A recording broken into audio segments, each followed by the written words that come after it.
one. So first of all, we can see the complexity of the flows. Even despite this unprecedented crisis, we'll see the impact after. Airbus is very proud to have delivered 566 aircraft, which is roughly a third less than pre-COVID, less than last year. We were delivering for the last 2 years about 800 aircraft. Airbus is a world leader in aircraft design and deliveries since 2019. We are delivering 22 production sites. When we say we is the procurement and supply chain community, because about 80% of what is flying is procured, is not made in-house. So you can understand the strategic perspective of the supply chain being under control or not under control. When we are talking about tier ones, we are talking about more than 3,000 suppliers. The total supply chain is greater than 12,000. I don't even know the precise number because of the sub-tier cascade complexity. And this number is quite impressive because we have to manage 2.4 million parts per day across the globe. From a part costing sometimes several millions of dollars down to the little screw, which is never simple, but always technical, but small. So a great variety of commodities, avionics, airframes, engines, avionics, as I said, cabin, and many other things which are flying. So the mission of the team I coordinate across the globe is simply sort of supply chain, but really in charge of the on-time delivery and the on-quality. Quality is absolutely paramount. It's also safety. It's the way to anticipate all defects as much as we can, as earlier as possible, as precise as possible, so that we can prevent, we can contain, we can replace, we can make our flights not only pleasant but also, of course, extremely safe. In that respect, the supplier development, the supplier resilience, the supplier assessment are absolutely key. But also on the other side, the protection of my internal customers, the plants, the final assembly lines, with a proper demand management, but also with a proactive risk management. You will see some concrete example. Let's come back on the COVID-19 impact on my business, on the aerospace business, as you know, which has been absolutely unprecedented, which is not finished. You can see on the curve, bottom right, the relative impact between 3 crises we had in the last 20 years. 9/11 was a deep crisis. It was a state of war for us in a certain part of the world. The impact was not so big, and it had big consequences financially. In the years of 2007 and 7 in the US, we faced the global financial crisis. Same story, a little impact. So look at the impact in terms of worldwide revenue passenger kilometer, which is the key metric in aerospace to measure the activity. Look at the curve, and it's not even finished because for the western part of our world, the activity has not resumed, as it is the case, fortunately, in China. So this is by far the biggest crisis we are facing in the aviation history. So you can read on the left all the impact. I will not comment.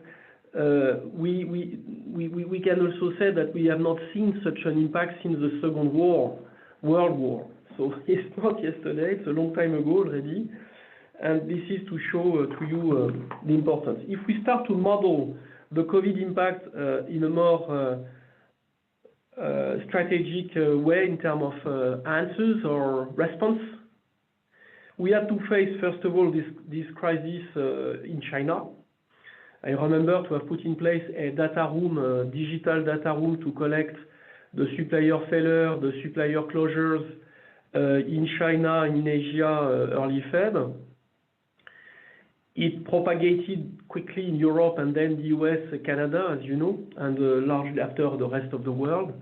And we had to bring an immediate response by adapting very quickly our supply base, by facing multiple plant closures, by facing a massive blockage. You will see after the kind of answers. The third step was the adaptation, progressive adaptation on our demand, progressive adaptation in the way to re-ensure business continuity, just to survive, just to feed the plants, because our plants have never been stopped, except some of them because they had an excess of stock and or they were facing very temporarily some COVID impact with infection and so on, but it was not the main problem. But we faced as well in this phase some strikes, mainly from the supply, about one per day in October, November, until even December. I'll let you imagine the number on the globe it can, mainly from Europe, it can represent. And now we are in the phase of landscape adaptation because we are in the recovery phase where M&A and the new normal is now in place. So let's see more concretely the different phases. So first, this big drop was leading to about 100 plant closure, but some of them absolutely needed to be reopened within the next two weeks. You can imagine that if you were not able to collect those data real time from all over the world, it means you had a machine to provide shortages. And some CEOs of those companies were also in a complete distress, not knowing how to face the pandemic. The second impact was a sudden shortage of air freight. In our industry, the parts are very big, very expensive. Air freight is our business. We fly many of them to be on time, but also because it's more practical due to the size and the complexity. And here, overseas freight was jeopardized, let's say, like in a state of war, taken as a top priority by the different states and governments, so we were not necessarily on the first row. The second wave was to help our supplier to bring masks, but I will tell you a nice story in Belgium for the cone, the rear part of the fuselage, which is, as its name indicates, a cone. The people were not able to work, you need two guys inside to work at the same time. It was not possible because they were touching themselves, so we had to build new sanitary equipment, a scaphandre, pressurized with oxygen. I'm not joking. We were not on Earth, on the moon. We were on Earth, and not in a swimming pool, but almost. And this is the kind of stuff we had to enable, find solutions for our suppliers to deliver. Purchase order rapid adaptation. We had 240,000 purchase orders to adapt in a crash mode in less than 6 weeks because the cash out was at stake. In that case, you will see some solution right after we have been using, especially around RPAs. Then in the third phase, we had to mitigate the impact and start the recovery. And the first point was to understand real time the quality impact, because you know that in the aerospace industry, the regulatory barrier, the requirements are extremely complex, extremely high, and the quality is obviously paramount. So for that, we had the necessity to factualize real time any potential changes in that respect, which may have altered our deliveries. Lately, the transfer of activities resulting from cash containment has pushed us to control a massive increase times 5 of transfer of work across the globe, because suppliers started to adapt their footprint to preserve their health on the balance sheet standpoint. And last but not least, now we are in the phase, as I said, of strike, of inventory improvement, but also of sometimes qualifying second source in emergency, sometimes remotely, most of the time digitally, which is completely new in our business because we have no choice. So we are improving thanks to the crisis somewhere. So the summary of the main answers we had to bring as a key mitigation. Point number one is a holistic 360 risk analysis and mitigation with multi-source dynamic status, looking forward, taking into account weak signals in a holistic computation. We'll show an example after. A very quick and pertinent reaction by using data-driven weekly governance, cooperative data-driven weekly governance. Speed is the second, so first is holistic, second is speed, third is collateral. Collateral is the interdependencies of multi-factor crisis. Obviously, digital and collective intelligence helped us to understand earlier what to look at by sometimes putting more emphasis on even a supplier we were not knowing because the shortage cascade was impacting. The supplier cash preservation, sometimes maintaining some demand even though we had some requests even though we had no demand.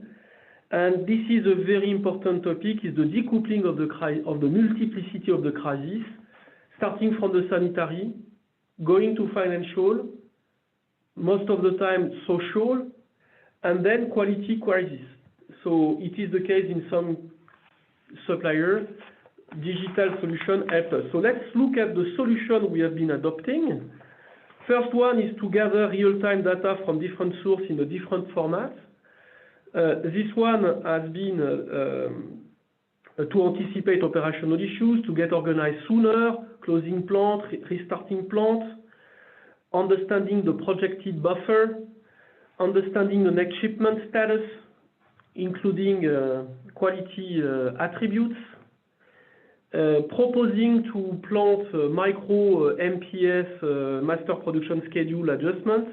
This has been done with a brand new technology of Palantir, US-based, that we have been adopting for the top suppliers, not so many, and monitoring real-time, upstream, 2 weeks before shipment, the collateral effect between quality, delivery, and many other aspects which are a bit confidential, but in a complete reconciliated real-time format, giving big possibility to my team to react and make the right solution.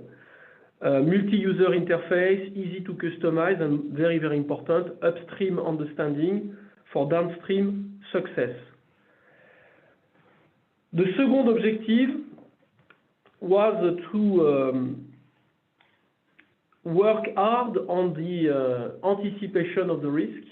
We were in a silo organization before having those very simple data-driven digital 360 risk management. So we have done that with Google.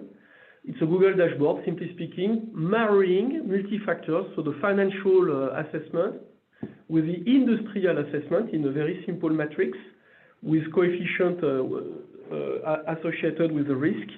The risk were a superposition of different factors, social, financial, quality, but also environmental, past issues of deliveries, etc., etc. The beauty is the 6 weeks rolling, forward-looking, collaborative intelligence. So I have 800 guys monitoring these 2.5 million deliveries a day, and those guys are not so many, in fact, but they can process very, very quickly many data and just do what is needed and choose their battle. So this is very important to choose your battle in case in this kind of war. What I like in this experience, I learned a lot. We learned a lot because it's also a bottom-up initiative. Many guys were customizing their working environment to their very specific cases by looking ahead and not looking at the door mirror. Next, probably more technical, even though the Palantir solutions were extremely complex at the beginning, but very simple at the end. We have been using, so in front of this massive flow of information and changes, you know, the PO, the purchase order that we have to recollaborate, resend because our planning have been cut by half. The speed is essential, otherwise you are pulling things you don't need. You are creating an excess of inventory in your supplier, therefore you push them to die earlier. We have been doing something which is now in serial mode in all my teams, is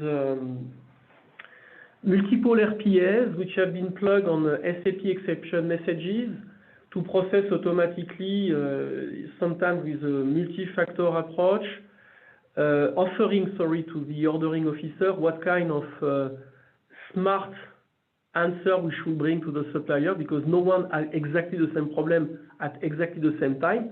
Because you remember the COVID was not with the same intensity at the same place at the same time. It started from the east, it went to the west, as you know. So we have been collaborating 250,000 POs in days. Usually it takes months with this UiPath technology from the US. But probably more interesting as well, because this is now in serial condition, we have done also a supplier monitoring platform with ClickSense, which is not so complicated, but extremely important to reconcile everything per supplier officer, looking at quality, delivery, audit, supplier request, action plan, so very important, so interactive, single list of action, collaborative with the supplier. This is unique, this is completely new. In our industry, as far as I know, and coming from automotive, I know that it's existing in automotive, but I think we have been probably beyond in that respect. So I've been very quick on a selection of not so complicated ideas, but quite important. What we have in the pipe, digitally speaking, is also to perform virtual Gemba walk. So now we have an application pushing specific question to guys doing on our behalf some walk, but smart walk, not a walk in the park, by having a snapshot, data gathering, and then an automatic report being published. This is almost in the way to be released. An end-to-end digital diagnosis of the supplier performance, health, and future, let's say, strategic fit. So this is a bit complex and not mature. Of course, the digital twin is in the progress and is about to be starting in our industry with the 3D experience. And from Dassault, the digital process capability proofing, something which is humble but very interesting is to work on the demand forecast, looking more at the past issues, even peculiar ones, even spot ones, with a machine learning multifactorial approach, very interesting on the forecast and demand forecast. RPAs are in the process to spread over the whole teams for different non-added value tasks, therefore repetitive with no value, and proactive control of forthcoming M&A. I would not like you to believe that, sorry, can you come back? Yeah. I would not believe you, that everything is done digitally and the human being has no more place. Absolutely not. I think even more than before. And the fruitful cooperation with our supplier base is always based on a listening attitude, on respect and trust. Sometimes digital application may enable that, sometimes not.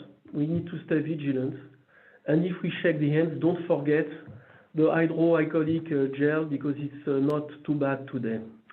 Thank you for your attention. I will be happy to take some few questions.